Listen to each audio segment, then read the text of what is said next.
Baik, Assalamualaikum warahmatullahi wabarakatuh.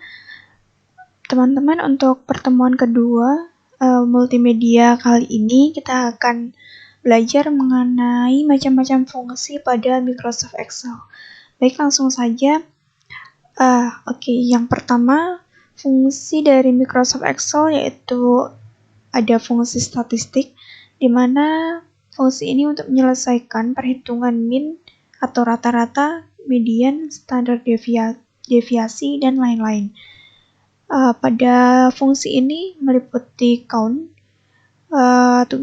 yang berfungsi untuk mencari banyak data dari suatu range, kemudian COUNTIF untuk menghitung data numerik dengan kriteria tertentu, kemudian COUNTA untuk menghitung data numerik atau karakter, kemudian COUNTBLANK untuk mencari data yang kosong, dan COREL untuk mencari nilai korelasi atau hubungan antara dua variabel, apakah itu berkaitan atau tidak. Kemudian ini untuk contoh perhitungan dari fungsi COREL, nanti kita akan praktik bareng-bareng ya teman-teman. Kemudian untuk fungsi yang kedua yaitu pencarian dan referensi, tugasnya untuk menampilkan informasi berdasarkan kriteria suatu tabel. Di sini meliputi fungsi address, yaitu mengembalikan referensi sebagai teks ke satu sel. Kemudian ada kolom untuk mengembalikan nomor kolom referensi. Kemudian getPivotData untuk mengembalikan data yang disimpan dalam laporan pivot table. Kemudian lookup untuk mengambil data dari tabel yang berbentuk horizontal. Kemudian hyperlink untuk membuka dokumen yang disimpan pada server jaringan atau internet. Kemudian index untuk menggunakan index untuk memilih nilai dari referensi. Kemudian lookup untuk mencari nilai dalam array. Kemudian match untuk mencari nilai dalam referensi. Raw untuk mengembalikan nomor baris referensi. Kemudian yang terakhir adalah VLOOKUP untuk mengambil data dari tabel yang berbentuk vertikal. Ini merupakan contoh dari perhitungan menggunakan fungsi lookup, VLOOKUP lebih tepatnya. Kemudian teman-teman, yang ketiga ada fungsi logika. Tugasnya untuk melakukan perbandingan antara dua kondisi. Hasilnya bernilai true dengan nilai 1 atau false dengan nilai 0. Kemudian di sini ada N untuk mengembalikan true jika seluruh argumen adalah true. Kemudian false untuk mengembalikan nilai logika ke false. If menentukan uji logika yang dijalankan. Kemudian if error untuk mengembalikan nilai yang telah ditentukan jika rumus mengevaluasi kesalahan.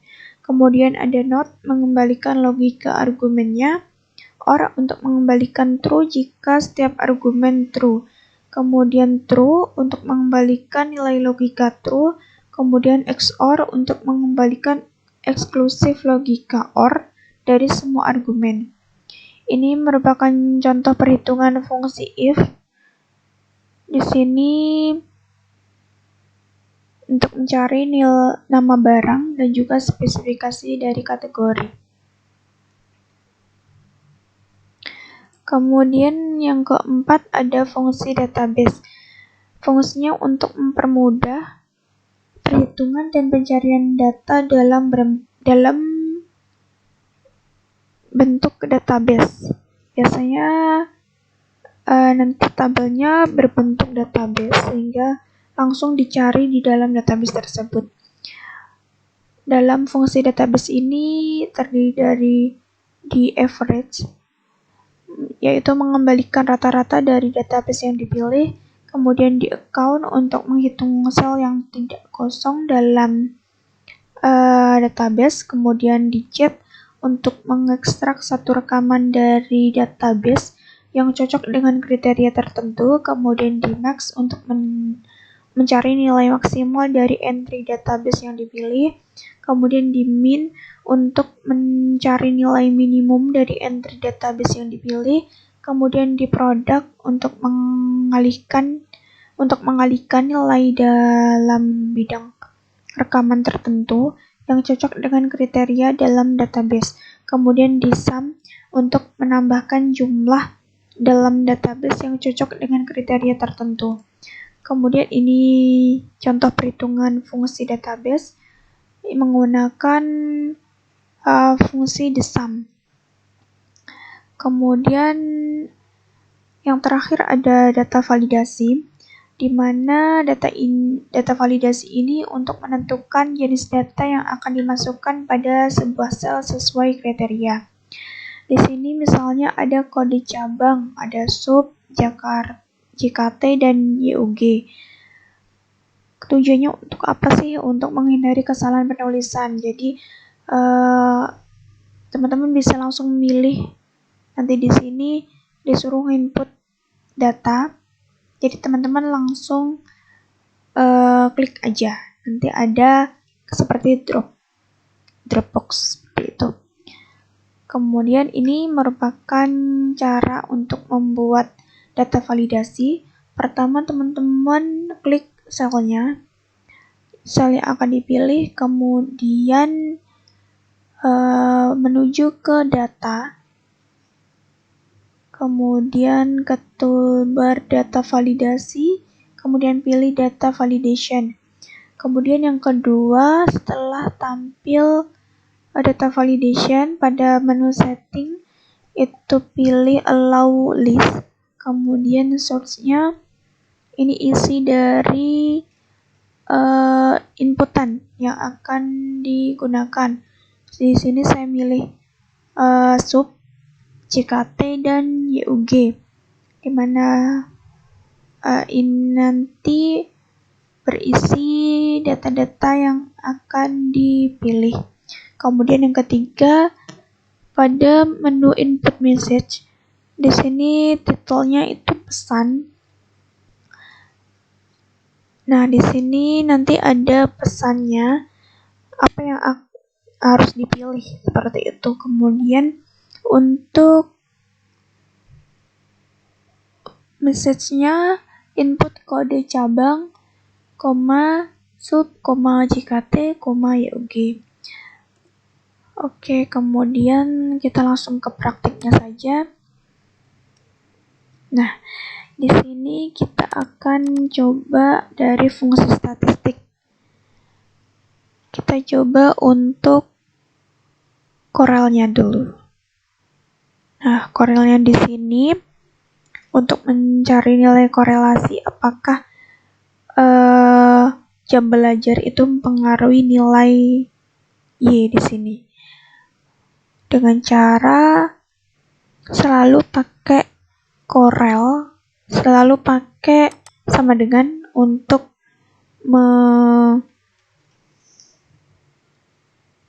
membuat rumus. Kemudian B3 sampai B7 di sini merupakan jam belajarnya. Kemudian dikorelasikan dengan array kedua, yaitu nilai Y dari C3 sampai C7. Oke.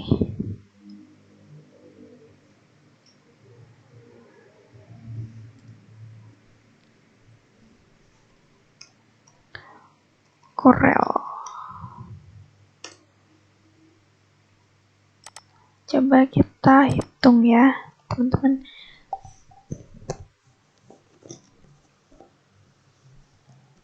Corel ini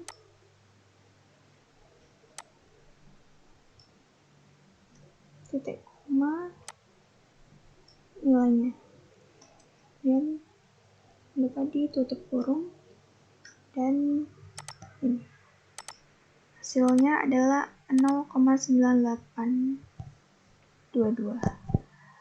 Coba kita lihat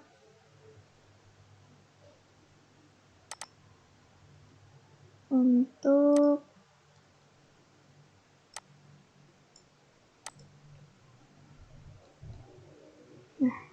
di sini merupakan kriteria untuk korelasi atau hubungan antara jam belajar dengan nilai. di mana jika kriterianya 0 sampai 0,1 maka korelasinya sangat lemah. Tapi jika 0,2 sampai 0,3 korelasinya lemah, kemudian 0,4 sampai 0,59 itu sedang, kemudian 0,60 sampai 0,79 itu korelasinya kuat, kemudian 0,80 sampai 1 itu korelasinya sangat kuat. Nah, untuk hasil tadi, hasilnya di sini adalah 0,98. Otomatis korelasi antara jam belajar dengan nilai Y ini adalah sangat kuat. Jadi jam belajar itu sangat mempengaruhi nilai. Seperti itu, teman-teman. Oke, selanjutnya kita akan masuk ke fungsi pencarian dan referensi. Oke, di sini kita mempunyai tabel yang berbentuk vertikal dengan nama tabel barang. Kemudian ada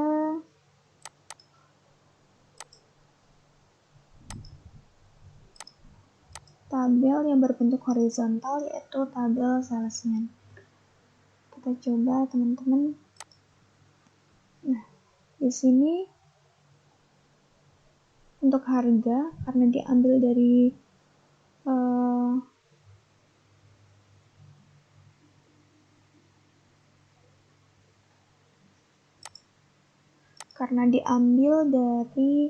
tabel yang berbentuk vertikal, otomatis kita menggunakan fungsi VLOOKUP.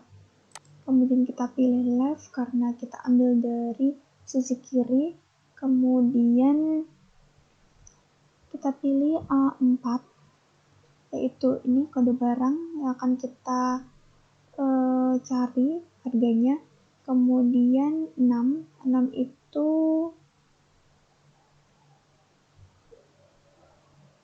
jumlah dari ini kode barangnya. Kemudian A13 sampai B17 itu merupakan tabel yang diambil, yaitu tabel barang. Kemudian 2, kemudian kita pilih false. Oke, teman-teman, langsung saja. Oke, look up, kemudian kita pilih left, kemudian barangnya A6, kemudian tabel barangnya kita pilih. Oke, lanjut 2, false.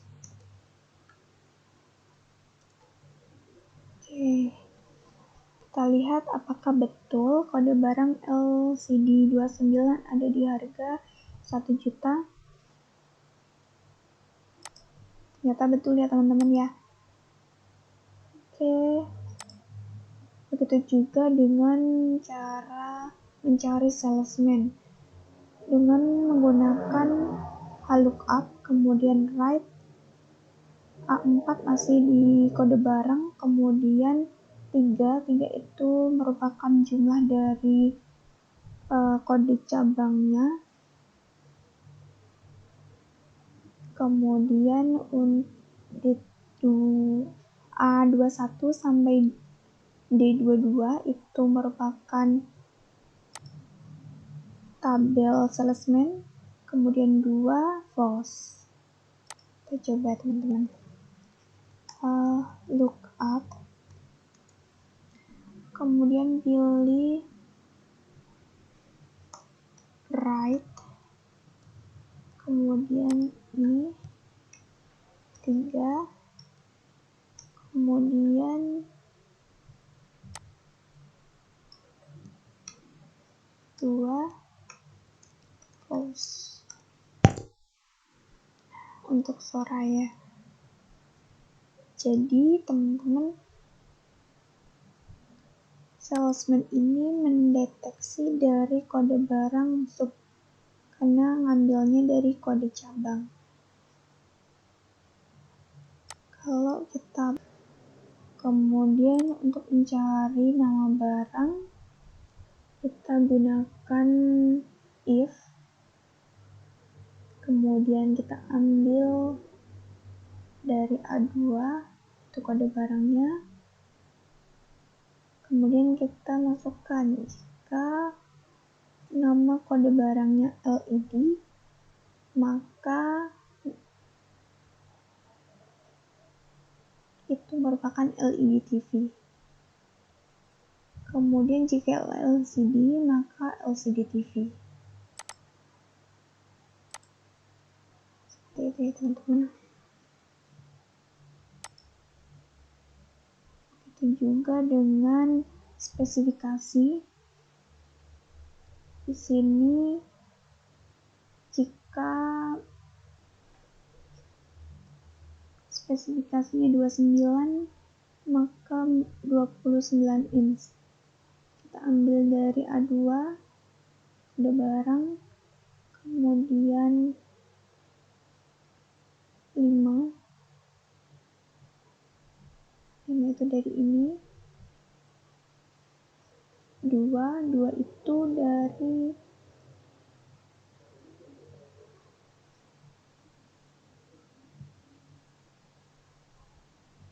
kodenya. Ini teman-teman, kita ngambil dari kode barang, kemudian didefinisikan. Jika 29 maka 29 inch, jika 32 maka 32 inch, jika 50 maka 50 inch.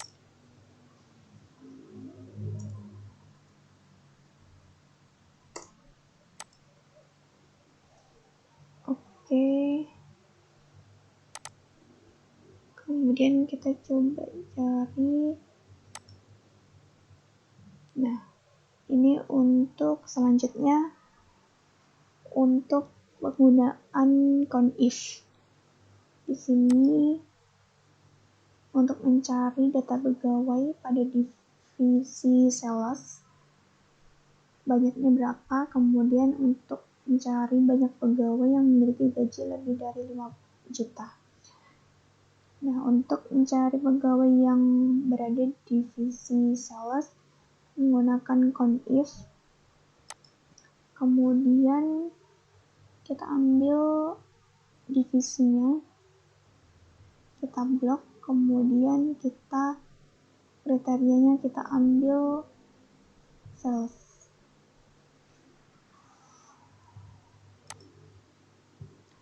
Begitu juga dengan banyak pegawai yang memiliki gaji lebih dari 5 juta. Kita gunakan CONIF, kemudian range-nya ada di gaji pokok, kemudian kriterianya kita tulis lebih dari sama dengan 5 juta. Kalau kita hilangkan sama dengannya, maka hanya ada 2, yaitu di 7.500.000 dan 6.500.000. Tapi jika kita pakai sama dengan, maka jumlah pegawai yang memiliki gaji lebih dari 5 juta ada 3, karena 5 jutanya itu sudah termasuk. Oke, kemudian selanjutnya kita menggunakan VLOOKUP dan if juga. Sini kita mencari divisi, kita menggunakan VLOOKUP karena tabelnya itu merupakan tabel berbentuk vertikal. Kita ambil dari kode. Nah, teman-teman di sini kalau dari slide-nya itu divisinya itu 1 sampai 4. Karena di sini menggunakan teks, jadi saya ganti menjadi A sampai D. Karena jika ini 1, nanti error seperti itu. Kemudian kita pilih 4 di sini karena ada 4 divisi. Kemudian tabelnya kita blok dari B16 sampai C19. Kemudian kita pilih 2 dan false.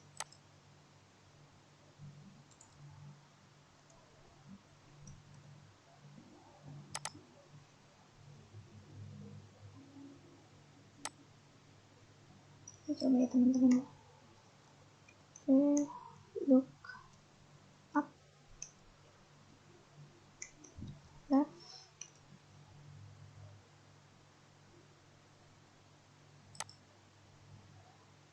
kodenya, kemudian 4, kita blok, 2, false, ditutup. Nah, untuk status sama, kita pakai VLOOKUP karena di sini datanya atau tabelnya berbentuk vertikal. Kemudian untuk tunjangan kita menggunakan perintah is. Kemudian kita ambil dari D3, itu merupakan kode status. Karena tunjangan di sini diambil dari kode status. Kemudian jika M ini merupakan mendapat tunjangan sebesar 200.000, kita tulis M 200.000 seperti ini. Nah, maka jika statusnya merit maka atau kode statusnya M maka mendapat tunjangan 200.000. Tapi jika S atau single maka tidak mendapatkan tunjangan. Seperti itu ya teman-teman. Oke, lanjut lagi. Nah, ini yang tadi ada di slide. Kita mencari total gaji, rata-rata gaji, dan gaji tertinggi, dan juga jumlah pegawai. Diambil dari data pegawai PTX. Nah, untuk total gaji kita gunakan the sum dari database ini. Nah, dari database, kemudian untuk fieldnya kita pilih gaji pokok, kemudian kriterianya ada di divisi finance. Kita coba ya teman-teman.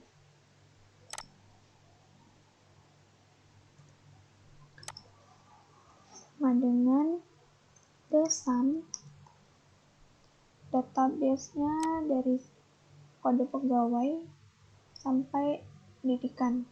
Jadi full ya teman-teman. Kemudian fieldnya kita pilih gaji pokok karena kita menghitung total gaji. Kemudian kedua kriterianya apa? Divisi finance karena kita mencari divisi finance. Kemudian jangan lupa ditutup. Nah, kita buktikan apakah betul di total gaji di finance ada 18 juta. Ada 5 juta, 8 juta, kemudian 5 juta.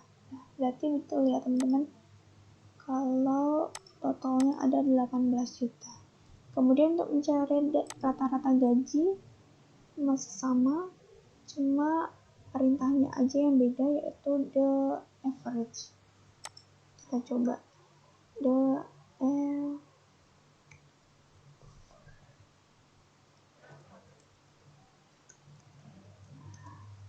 kemudian di sini kan udah ada nih perintahnya, kita pilih database. Nah, kemudian titik 2 field yang kita pilih gaji pokok karena kita masih mencari rata-rata gaji. Kemudian kriterianya masih sama, finance. Jangan lupa ditutup. Nah, berarti rata-ratanya ada 6 juta karena rata-rata biasanya diambil dari total dibagi jumlah divisinya kalau di sini ya. Jadi 18 juta dibagi 3 ada 6 juta. Kemudian untuk mencari gaji tertinggi, kita menggunakan perintah the max. Kita ambil database-nya. Oke, kemudian field-nya. Nah, kasih gaji. Kemudian kriterianya finance. Oke. Gaji tertinggi ada di 8 juta dengan divisi finance. Kemudian untuk mencari jumlah pegawai masih dengan caranya sama, namun menggunakan perintah the count. Kita buktikan apakah betul di divisi finance itu jumlah pegawainya ada 3. Count, database, kemudian fieldnya. Sini masih gaji pokok ya teman-teman.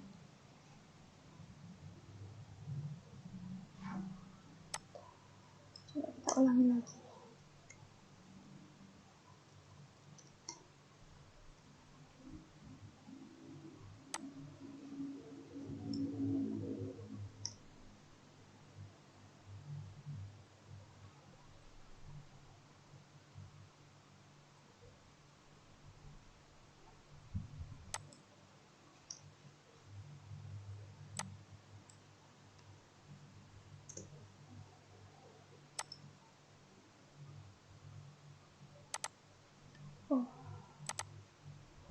Ternyata kita pilih yang gaji.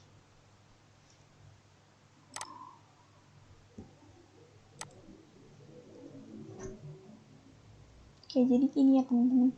Jadi tetap pakai yang gaji.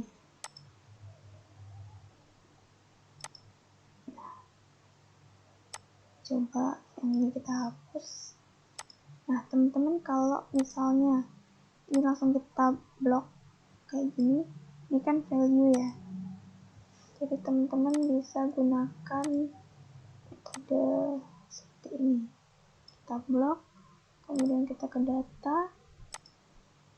Nah, why if analysis, data tabel, selnya kita pilih finance. Oke, langsung ya. Teman-teman seperti itu. Kita buktikan apakah purchasing ada 4 orang. Kita buktikan teman-teman. Oke, 1, 2, 3, 4. Ada 4. Kemudian salesnya ada 5. 1, 2, 3, 4, 5. Jadi sudah betul ya teman-teman ya. Oke, kita lanjut ke materi yang terakhir di pertemuan kedua. Di sini kita akan membuat data validasi.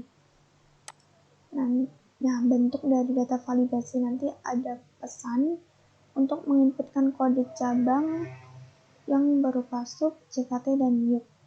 Nanti bentuknya seperti ini. Jadi Dropbox seperti ini. Kita akan buat ya teman-teman. Kita menggunakan sel yang baru, kemudian pilih data validation, kemudian data validation, settingnya kita pilih list, kemudian search-nya masih sama, kita tulis sub titik koma JKT titik koma YUK.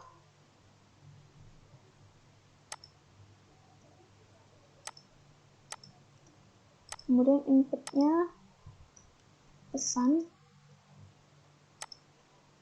input